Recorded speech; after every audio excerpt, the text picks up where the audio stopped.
So Lewis Hamilton has finally ended his podium drought at Ferrari as he picked up his first ever podium with the team by beating Charles Leclerc in an intense fight in China. Now this was not a one-off in any way, because first it was the race in Australia where of course Charles Leclerc had the edge early on, but by the end of that race Lewis Hamilton was within touching distance of Leclerc, and according to him, if there were a few more laps he would have ended up overtaking Charles. Now again, there are a lot of variables when it comes to that.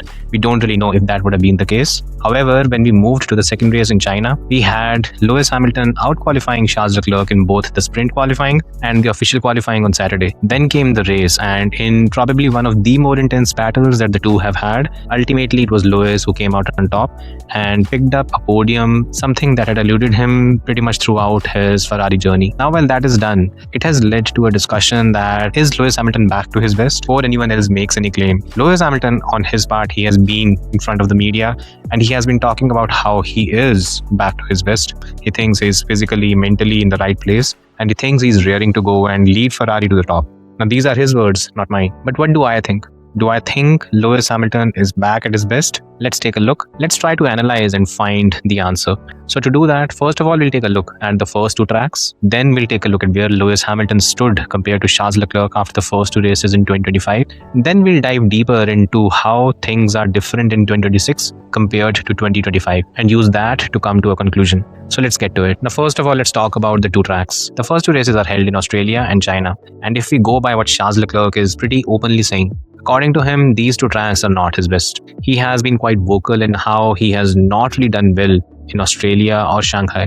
Again, according to him, Australia is still fine. But when it came to China, it is a track where he struggles a lot. And he has struggled a lot in the past as well compared to his teammates. And again, if you look back at his record in the past as well, he was beaten by Sebastian Vettel in 2019. He has seen Carlos Sainz have an upper hand on him in general at this track. And even last year, he struggled compared to Lewis for the chunk of the Chinese Grand Prix race weekend. Then if we talk about Australia, Leclerc in general has not had too many struggles there. He has won the 2022 F1 Australian Grand Prix as well, and he dominated that race. But he did struggle compared to Carlos Sainz, who was coming back from an appendix surgery and beat Charles to win the race in 2024. So yeah, maybe there is truth to Leclerc not being a huge fan of either Albert Park in Australia or the Shanghai International Circuit in China. Could be, maybe that played a role. And Lewis Hamilton is arguably one of the specialists when it comes to China. He has had a pretty impressive record at the track. And more than that, this is a track where he has excelled even when he has not had the best car. Remember him winning races in 2008 or 2011, and 2011 was one of the worst seasons of his career, and yet he won a race in China. So yes, overall that is a track where Lewis tends to do well. And now, while we've had a chat about the tracks, where was Lewis Hamilton compared to Charles Leclerc after two races in 2025? And I think this is an important question because currently in this season, the two drivers are separated by just 1 point. And that 1 point is in favor of Charles Leclerc.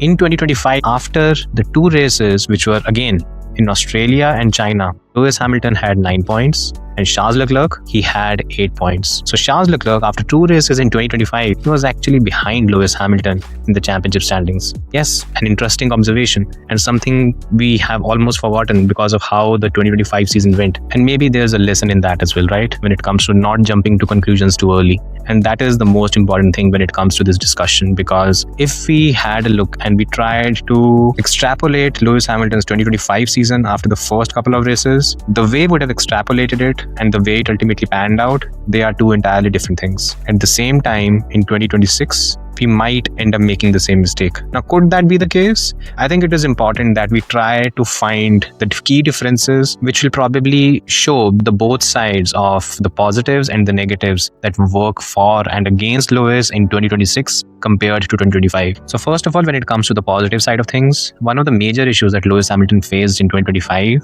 was his deficit to Charles Leclerc in qualifying. And the deficit was ideally a result of Leclerc being able to operate the Ferrari even in extreme conditions and extreme setups while Lewis Hamilton was unable to do that. Now, this season, we've got a Ferrari that is more benign, and hence the challenge of the fast speed section, the medium speed, or the slow speed sections, it has reduced considerably. And once that happens, it tends to play more towards Lewis than Charles, who was able to operate the car even in extreme conditions. So that deficit has reduced. To add to this, there is the other factor as well.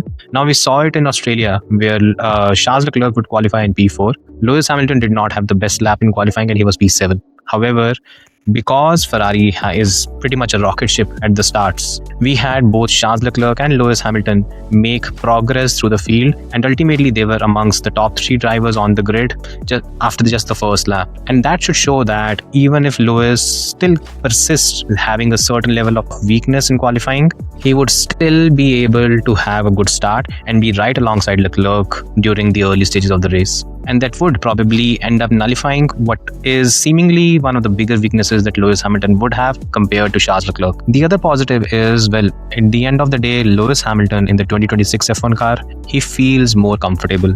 Compared to every other driver on the grid, Lewis Hamilton has probably been the biggest advocate of the 2026 F1 cars. If we compare what he has said to what Max Verstappen said, or Lando Norris said, or maybe a few others have said, it's polar opposite. Lewis Hamilton is a massive fan of these cars, and he seems to be very comfortable in them. And once you are comfortable, you gain confidence. And once you have the confidence in place, you are able to extract more from the car than in a scenario where you are all at sea with what the car is capable of performing. And in 2025, one of the major issues that Lewis Hamilton faced was that the 2025 Challenger, he was completely out of the loop with what the car was capable of. He spent a lot of time trying to understand the car, but it was just not possible for him. And ultimately, we saw the kind of season he was able to put together. This time around in 2026, that is not really happening. From the beginning, he has talked about how this car has his DNA. And he might be right. The car might have his DNA, and the car might be designed in a way that works for him. And if it does, it helps and gives him more confidence. And ultimately, it brings out a Lewis that is more confident and able to put his skills to a better use. And that kind of Lewis is obviously world class and certainly one of the best on the grid. Now let's come to the slightly negative side of things, and things that would still prove to be a deterrent for Lewis Hamilton.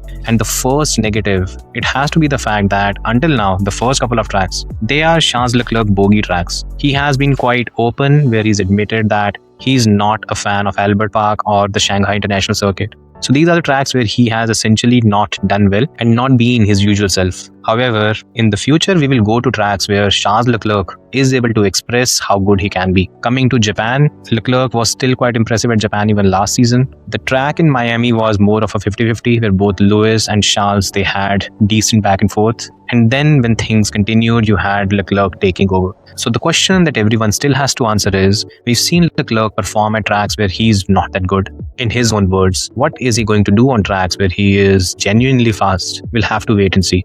And now comes the final deterrent, in my view, when it comes to looking at Lewis Hamilton's prospects for 2026. And I think this negative is, it has to do with Charles Leclerc's performance in these two tracks. And let's be honest, Charles Leclerc did end up losing to Lewis in China. There's no doubt about it. It was done fair and square. There's hardly any discussion or hardly any excuses that one should be making. With that being said, Charles Leclerc and Lewis Hamilton, they did not have much separating these two.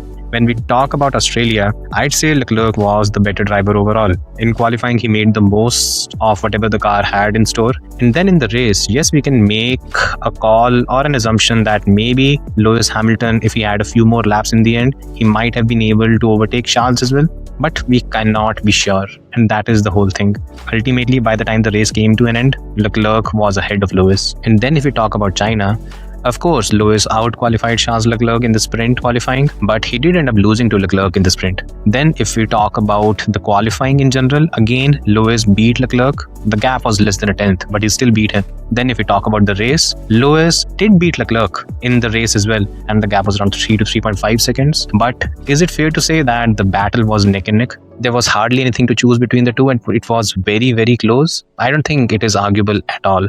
And I think this is the important point that sometimes we do not understand. First of all, the sample size is small. It's just 2 races. And in these 2 races, Leclerc's bogey tracks have seen him lose out to Lewis just once. And even when he did, he was narrowly beaten by his teammate. And that's the whole point. Ultimately, when we are trying to evaluate whether a driver is back in form, whether he's back to his best, or any such thing, 2 races is not enough data. To add to that, 2 races on tracks that are skewed heavily towards one driver and against the other, it's the worst possible thing to jump to conclusions. So yes, if I have to make a call on where Lewis stands, I think when it comes to the 2026 cars, he is more comfortable. At the same time, I would rather give it at least 10 races to have a decent sample size and then make the conclusion. So yeah, that's my take. What do you guys think? Let me know in the comments, and I'll see you next time.